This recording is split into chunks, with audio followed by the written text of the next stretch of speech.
मानक इलेक्ट्रोड विभव। तो सबसे पहले हम इसमें इलेक्ट्रोड विभव को समझते हैं। सबसे पहले हम समझते हैं इलेक्ट्रोड विभव क्या है। तो इलेक्ट्रोड विभव की यदि हम बात करें तो इलेक्ट्रोड व उसके विलयन के मध्य उत्पन्न विभव होता है वो क्या कहलाता है, इलेक्ट्रोड विभव कहलाता है। यानी कि इलेक्ट्रोड और विलयन के मध्य जो विभव उत्पन्न होता है उसको हम क्या कहते हैं, इलेक्ट्रोड विभव कहते हैं। ठीक है, अब आगे समझते हैं मानक इलेक्ट्रोड विभव क्या है। तो 25 डिग्री सेंटीग्रेड पर एक मोलर विलयन में धातु क्षण डुबोने पर धातु तथा विलयन के मध्य उत्पन्न विभव।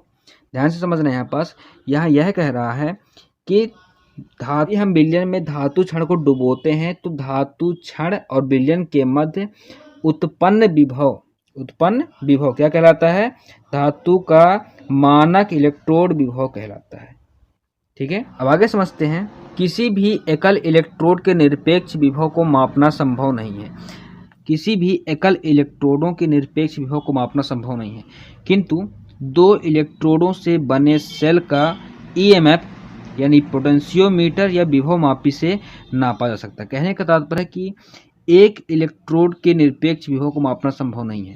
कहने का तात्पर्य है कि किसी भी एकल इलेक्ट्रोडों के निरपेक्ष विभव को मापना संभव नहीं है, किंतु दो इलेक्ट्रोडों से बने सेल का ईएमएफ या विभव मापी से नापा जा सकता है। लेकिन यदि हम एक इलेक्ट्रोड ले लेते हैं, जैसे ये एक इलेक्ट्रोड है, तो इस इलेक्ट्रोड से हम विभव मापी नहीं नाप सकते हैं, निरपेक्ष विभव को मापना संभव नहीं है। लेकिन यदि हम दो इलेक्ट्रोड ले लें, कितने ले लें, दो इलेक्ट्रोड, एक इलेक्ट्रोड यहाँ पास हम दो इलेक्ट्रोड ले लेते हैं, तो अगर दो इलेक्ट्रोड हो जाए तो विभव मापी को नापना संभव है। तो यहाँ पास यही लिखा हुआ है कि हम एकल इलेक्ट्रोड का विभव नहीं माप सकते हैं, यानी कि संभव ही नहीं है।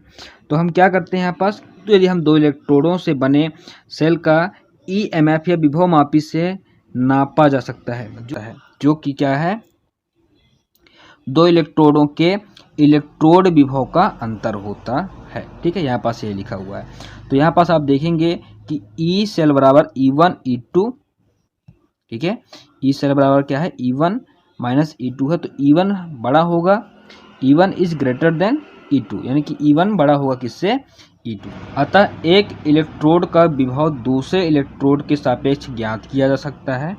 इस प्रकार किसी भी तत्व या धातु का मानक इलेक्ट्रोड विभव किसी दूसरे इलेक्ट्रोड को संदर्भ इलेक्ट्रोड मानकर उसके सापेक्ष ज्ञात किया जा सकता है। ठीक है, यानी कि एक इलेक्ट्रोड का विभव दूसरे इलेक्ट्रोड के सापेक्ष ज्ञात किया जा सकता है।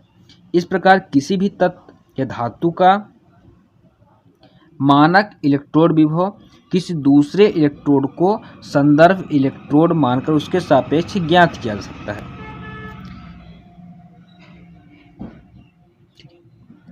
तो इस कार्य के लिए मोलर हाइड्रोजन इलेक्ट्रोड को संदर्भ इलेक्ट्रोड चुना गया है। कहने का तात्पर्य है कि अतः एक इलेक्ट्रोड का जो विभव है दूसरे इलेक्ट्रोड के सापेक्ष ज्ञात किया जा सकता है।